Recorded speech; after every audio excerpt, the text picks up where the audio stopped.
Yay, it's Mr. Nailsin Sunday Comics. I'm exhausted once again because I just left work. Yeah, yeah. So there was quite a stack of comics that I meant for the Wednesday show, but I only got through half of them. And so now there's a few stragglers. I figured I'd do them here. It's only preview pages. I'll read them, discuss it, and that's how that'll go. But seriously considering giving up the Wednesday show.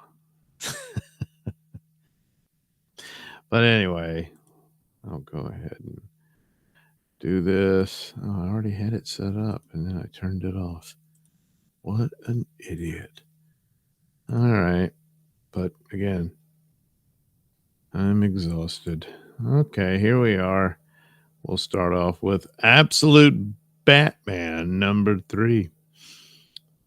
And good Lord, that's some big feet, huh? So there he is. He's Absolute Batman with his Spawn cape thing. And the guys in the skull masks shooting at him. Yeah. So anyway, we go to the distant past where young Bruce Wayne and Selina were like a young couple even then. Anyway.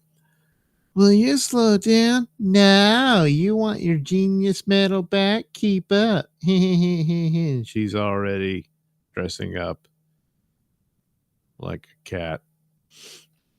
So, it was destiny. The cable, are you crazy? We could die. Bruce, it's 2 measly stories. At most, you'd break a leg or 2. But you're not going to, because you're going to keep your eyes ahead, cat style. What? Cats see great, but only for a short distance. So don't see the drop.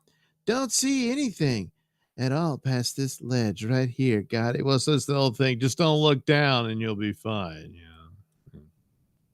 But a strong wind and you wouldn't. But here we established, she had to teach him how to be a man. Anyway, wait, I can't. Look at me. Look. Hi, you're okay. But for the rest of the night, cat eyes. I got it. Yay.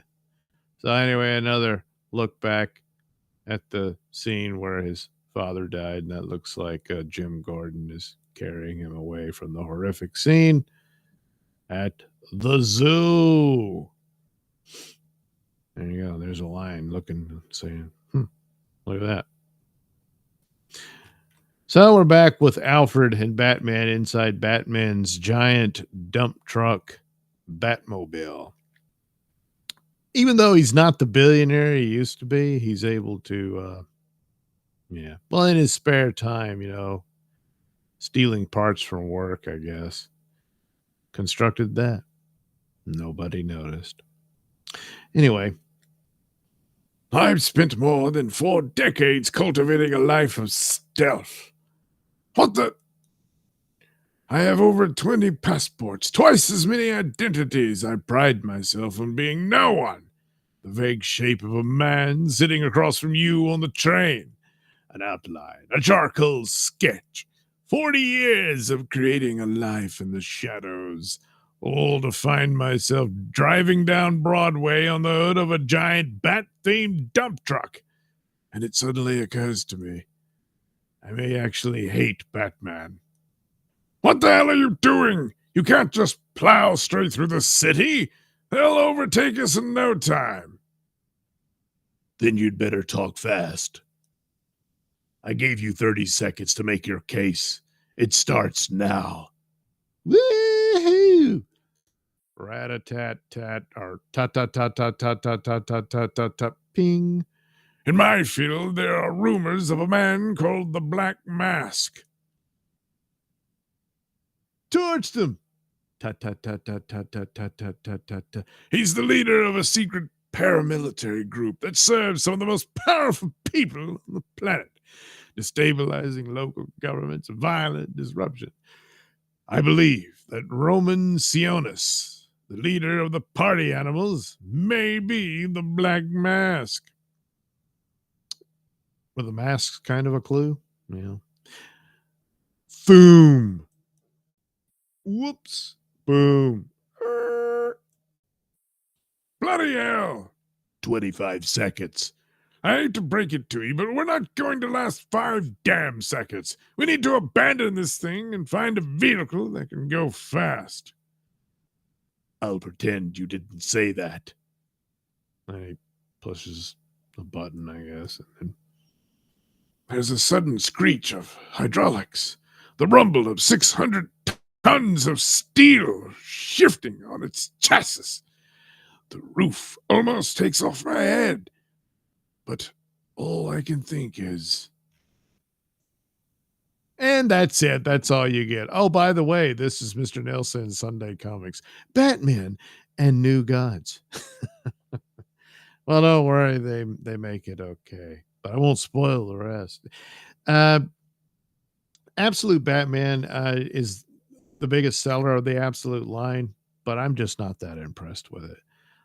It seems to be going somewhere, but not really. And I'm just not that crazy about it. The best narratively is the Wonder Woman one, but it's got the worst art. You know, it's too bad. Superman overall, well, not overall. Superman actually has the best art. It's really good art, but it sucks as a story. It's just really bad. So, I don't know, but they're all selling high for the moment, but that's how these things go. Once the excitement dies down and you see, this is it? I don't know. But anyway, so that's that. This was in the shuffle, so I forgot to move it to another folder. So look, my thumbnail. So up next, Gotham by Gaslight. Now, of course, this began a long time ago with art by Mike Mignola. And it, Elseworld story of Batman living in the time of Jack the Ripper. And that was the story. He took on Jack the Ripper. And then there was a follow-up that, it's okay. Since then, there's been other iterations of him in, a bygone era and that sort of thing. In fact, the Doom that came to Gotham, which was another Mike Mignola deal, and it got animated into a movie. It was very similar, but they're not connected.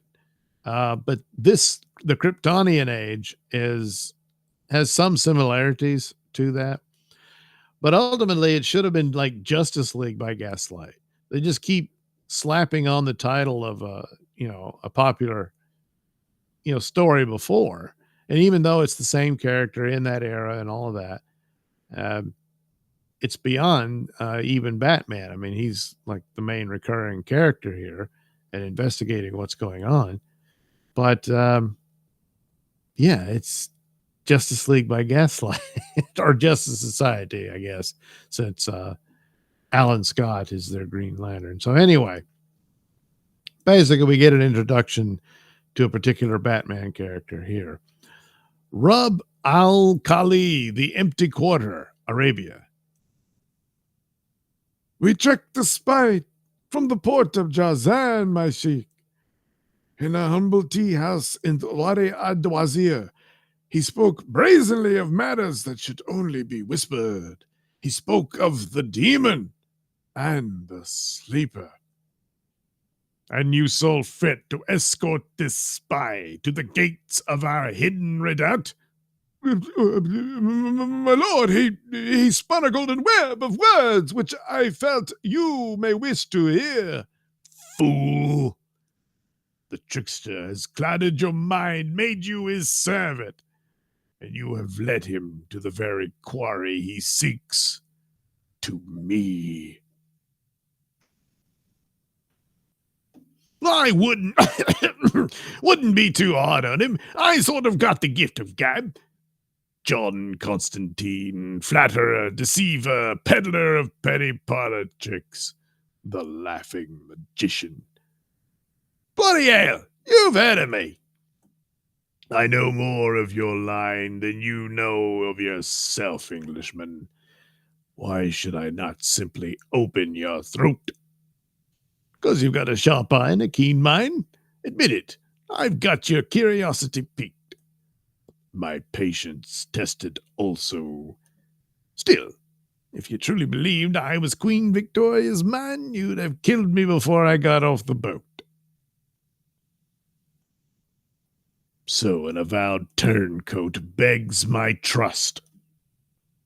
Well, when you put it like that, it doesn't look great, I'll admit.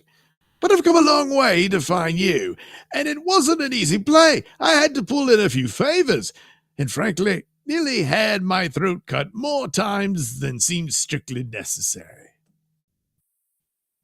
Your manner is irksome. Speak swiftly and to the point. Of what value are you to me? Well, that's not a good position, you know. See, I'm what you might call a collector of tall tales. They make a colorful tapestry, and I'm pulling on the thread that weaves them all together. That thread is a man. The earliest accounts refer to him as Abdullah al-Hazard, servant of the great Old One, who transcribed from his own fever dreams the book of the names of the dead. According to Dr. John Day, it was Al-Qadim who burned down the Library of Alexandria, so none could learn the terrible secret locked within its deepest vault. The means to cheat death. If we're to believe Marco Polo, which admittedly is rarely advisable, our mystery man was no Arab at all, but the bastard son of a Japanese sensei, exiled to the West for meddling in the dark arts and raised in the court of a nameless sultan.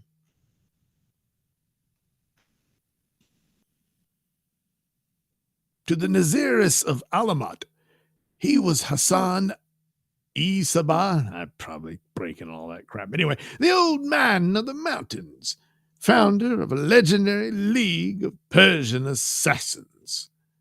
During the siege of Malta, the Knights Hospitaller called him Dib al-Bar, the Sea Wolf, a ruthless Barbary corsair, scourge of the Mediterranean fleets, and who rose to power in the Andalusia before the Christians won it back and burned all record of him.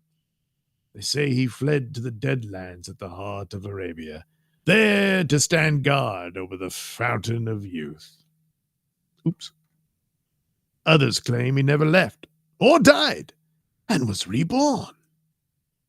Well, anyway, if you know your Batman and you realize he's talking about Ra's al Ghul. So that's who the guy is. And Constantine's trying to make a deal with the guy. Will it work? Well, you'll have to tune in and find out. But Gotham by Gaslight, in this iteration of it, so far so good. I'm enjoying it much better than Absolute Batman. And a lot of these days with mainstream titles, we've come back to this quite a bit, is that their out of continuity stories are your best bet. So I don't know if the payoff will be any good, but here they're fleshing out the era and a retelling of their DC characters. This time it's not just Batman, but it's all of them to form a Justice League or Justice Society. By the end, even though I'm already blanking on the title. What was it? The Age of Wonder? But it was another one of these where it was the Justice League, but in this same era, but it was not considered the Gaslight thing. So it's like, I don't know. But anyway, there you go. So finally, we revisit, and this is another one where it's like Gotham by Gotham, Gotham by Gaslight, where they use the old title to sell it, and yet they didn't do that originally. There was a sequel to Long Halloween. It was Dark Victory. Then there was a spinoff with Catwoman and When in Rome. It was all set within the same iteration there. And so now you got this third follow-up, which the title is The Last Halloween. Why is that not the title? It's stupid. You're piling on everything. I don't know. That's what they're doing. So anyway, it features another cover by the late original artist of Long Halloween, Tim Sale, who sadly passed away. So here we are. We now have each issue has a guest artist. Some are okay. Started off pretty good with Eduardo Riso. He did a really good job. Since then, well, Cliff Chiang is pretty good. He kind of channels Alex Toth. But I don't know. Maybe he was rushed for time. The effort on this one is not as good as he usually is, but it's not too bad, I guess. So anyway, Christmas is a hard time. You brought this on yourself, freak. My family only wanted to do business. My parents, the Flying Graysons, always did an extra show that day. You made it personal. Nah! For the kids, my dad would say. Sometimes I'd wish I was one of those kids watching the fun we had. So Batman stabbed the dude in the leg with his bat glove. See, that's what those little pokey things are. They're blades. After they were murdered, I never wanted another Christmas ever. That is because it is. So he beats the crap out of the mobster who apparently gutted him or whatever. Anyway, until I met Bruce Wayne. Ah, home at last. It's about time. He didn't only save my life. Solving the James Gordon kidnapping. Another feather for his cow. Isn't he coming in a little fast? Bruce gave me a life. Something's wrong. Merry Christmas, Alfred. Master Dick. That's his name, Dick. So there comes Batman smashing into everything. Not because he's drunk, because he's bleeding all over the place. We are Batman and Robin. So yes, Dick Grayson narrates this particular issue. So anyway, we have to get him out of there now. I've never heard Alfred take that tone with me. Reminds me of how my dad spoke to me before and after every show. Over to the surgical table. He's not breathing. Quickly, Robin. Every second counts. Check the lines, he'd order me. He weighs a ton. He's unconscious. When the body goes limp, it only feels heavier. Ew. Before the show, we had to know the trapeze ropes were safe. If he was out, how'd he drive here? The car. It has a computer that will autopilot when he... Listen, Dick. No more questions. Just do as I say. Afterwards, to make sure the rope hadn't frayed from the weight of the swing, I hated that tone in his voice. He's going to be okay, right? Be quiet. He's trying to hear if there's a pulse, Stupid kid, man. Ew. Guess he's got to clean that up, Robin. Anyway, his heart has stopped beating. Fix it, Alfred. Fix him. Oh. All of a sudden, I can't remember if I checked the lines the night they died. Oh, so maybe it was your fault. You were an irresponsible little brat, huh? Yeah. Yeah. Well, you'll have to read to see how that turns out. Do they save Batman? Yeah. Yeah, they do. So finally, New Gods is another attempt at this, I don't know, franchise. And it's interesting. And I was hoping for a take on New Gods that delves more into the societies of New Genesis and Apocalypse without constantly going to Earth. And they're going to go to Earth. So, but anyway, it starts off, the initial artist only does the opening pages. The rest of it is another artist who's okay, but the inconsistency. But then it's this sort of opening explaining, the overall universe of New Gods, I suppose, and that sort of thing. So, not since Amaxazu willed the stars into being had they trembled so far, far away past yada parsecs of space. Amaxazu had witnessed a great cataclysm, a sundering so powerful it was seen even here, where she had cradled the universe and galaxy. Superclusters had spilled from her amnion.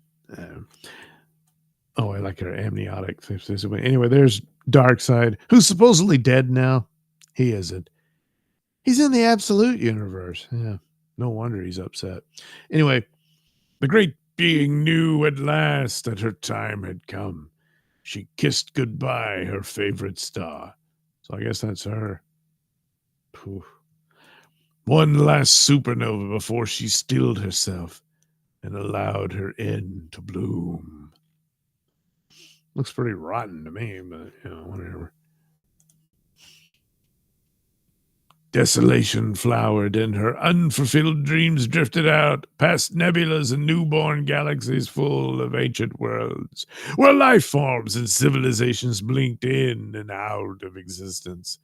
In one such dream, she had dreamt when she died, her being, her memory, would all eventually return to that from which all of this had begun. The old gods died. Oh, to the source was the. So there's the source wall. That's, a big part of New Gods lore. We got a bunch of old gods who got stuck in it. And all they are is another brick in the source wall. And so there they are. And here we go. The source, I theorize, is a product of a self-referential void. The great darkness could only refer to itself through the presence of another. For total darkness can only be defined as an absence of light, of life. The source is thus pure information, the very first knowledge. Untainted ideas, incomprehensible because it is all the many meanings of everything at once. It is the privilege of gods to touch it, mold it, speak with it, perhaps understand it, if even briefly. This was all brought to you by Hyman, the Prometheus Codex. Check it out on Amazon. So anyway, there's Metron. Yeah. Anyway, it is Mobius chair, and I guess he's getting the information of the source wall, and his whole face is exploding. So I don't know, it didn't work out. I guess his brain couldn't contain it all. So here we get these strange passages, which may or may not mean something. When the eldest ichor is split, shall the darkness beckoned fall upon the age of gods. In the dwindling hour shall come hence the last avatar made for whom await the eternal. With opulences 8 laid upon hands, the great steed shall ride, and on its hooves shall follow the reckoning of all. So here we have a rather Vertigo-esque image, that kind of thing. But then it goes off into, I guess, the regular artist, where ultimately there's going to be some new god born on Earth, and High Father has decided they need to kill that kid because the kid's going to bring a new era of devastation and death and whatnot. So he dispatches Orion to take care of it. But Orion's feeling kind of bad about it, so he contacts Mr. Miracle to escape with the kid to protect it because he's the only one who could possibly evade Orion. Yeah. So anyway, that's the story, or at least the arc for the moment. And it's interesting, but again, they immediately go to Earth. And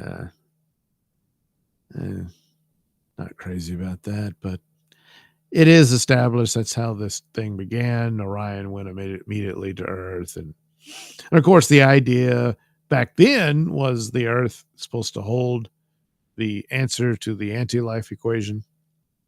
So Darkseid was interested in it. But as far as they're concerned, Darkseid's dead. So now there's this other mission. But anyway, so that's what we got for the comics I read for the week. And so New Gods, I'll give it a shot for a bit. I don't know how much longer I'll bother with Absolute Batman. The Gaslight story, I'll finish that one. And the last Halloween. But other than that, yeah, I don't know. So there we go.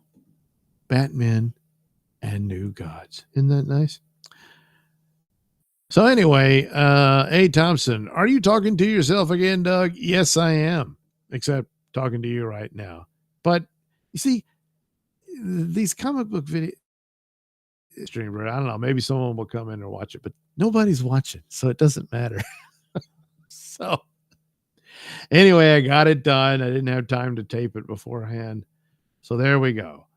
That's this episode of Mr. Nailsin Sunday Comics. And I'm going to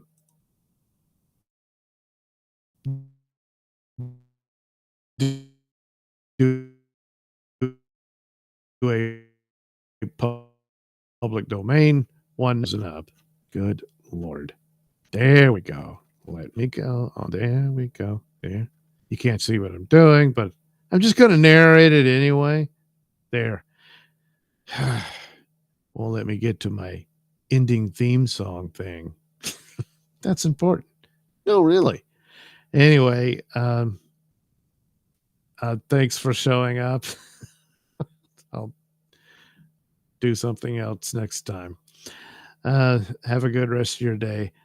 I'm going to bed. Yeah.